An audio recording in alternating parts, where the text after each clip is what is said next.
Hi, my name is Donna, and today we're going to make the favorite sugar cookie in your packet. First, we're going to cream the butter and the sugar, so you need your butter. And this recipe calls for salted butter, which is unusual for bakers. I'm gonna make half a recipe so I don't have a lot of food waste. I'm gonna use 1 cup instead of 2, which is 2 sticks. Then I'm gonna add the cup of sugar. It's pre-measured. And then I'm gonna cream this together.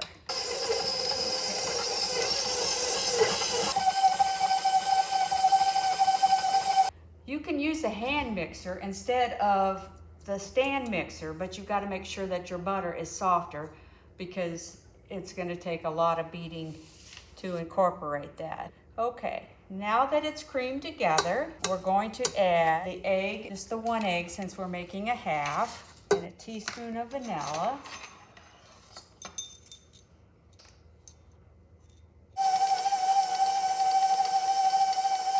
Now, the recipe calls for 5½ to 6 cups of flour. So I would use the minimum because you can always add more if you need to.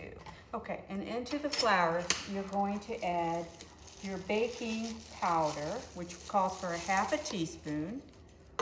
So I am going to add 1/4 since I'm making a half of a batch. And then it calls for a teaspoon of salt in addition to the salted butter. I'm going to use a half.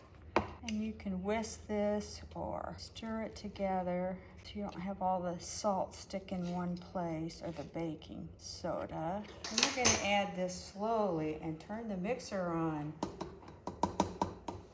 slowly so I don't wear it.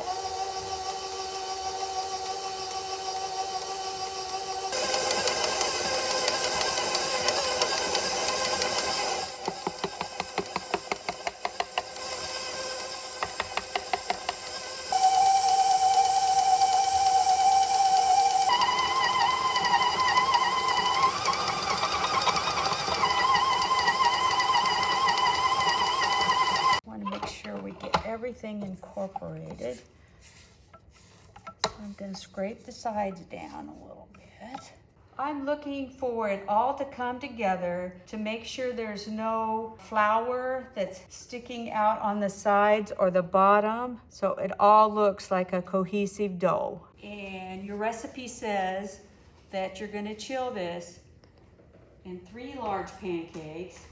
But since I've only made half a batch, I'm going to make 2 smaller pancakes. So you need 2 discs. Let's just take this down.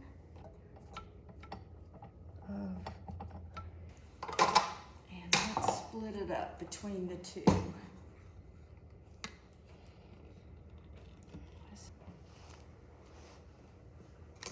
We're going to form them into disc. And I kind of spend a long time making it into a disc because it seems to roll out better if you get it nice and smooth.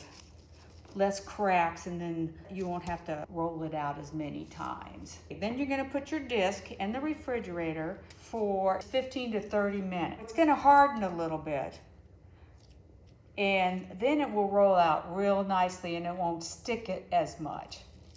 But if you tried to use it now, it would probably disintegrate and fall apart.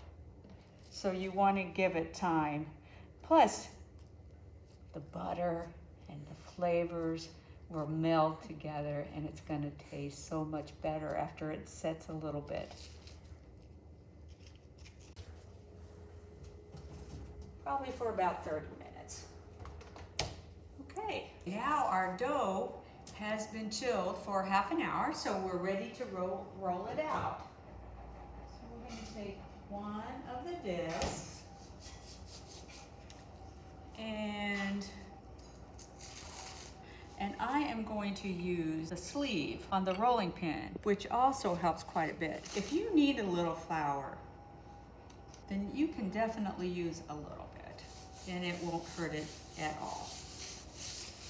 Too much flour will make them, they won't be as buttery and they'll be kind of dry. So you don't want to use a lot of flour. And the longer you leave it in the refrigerator, the harder it's going to get. If it's too hard to roll out, you can always let it sit for a little bit. And you want to get them till they're about 1/4 of an inch or less. You don't want your cookie to be too thick. It will spread more if it's too thick. Plus it won't taste as good. See how nice that sleeve works on that? You don't have to add extra flour. Okay, I think that's about good. Right.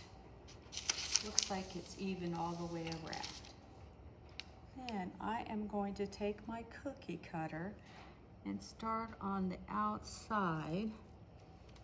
I like to cook mine on Silpad.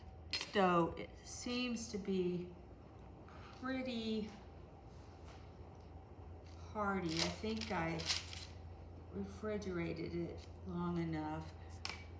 But if you have a more complicated recipe or a bigger cookie, or if your dough is softer, you want to make sure that you lift it up with the spatula. Otherwise the cookies can stretch and they won't have as nice a shape.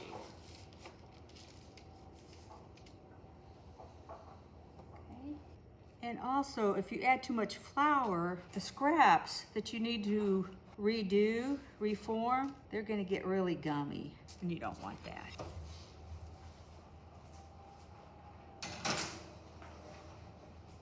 I would use the center rack. Takes 8 to 10 minutes, and I usually do 8 minutes instead of 10, just until they look a little golden around the bottom edges. They'll still look white on the top, but I like mine to stay a little soft when you bite into it.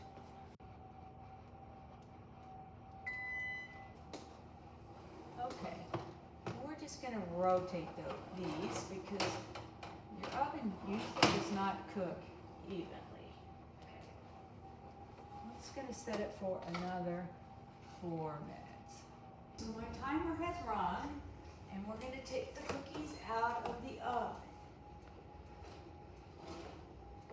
And they're still going to look pretty white on the top. They're not going to get brown, but if you can look in around the edges, you can tell that they're starting to brown. And that's the way I like them. These cookies are so good. They're good enough to eat without the icing. But with the icing, very yummy. And the chocolate ones are equally good.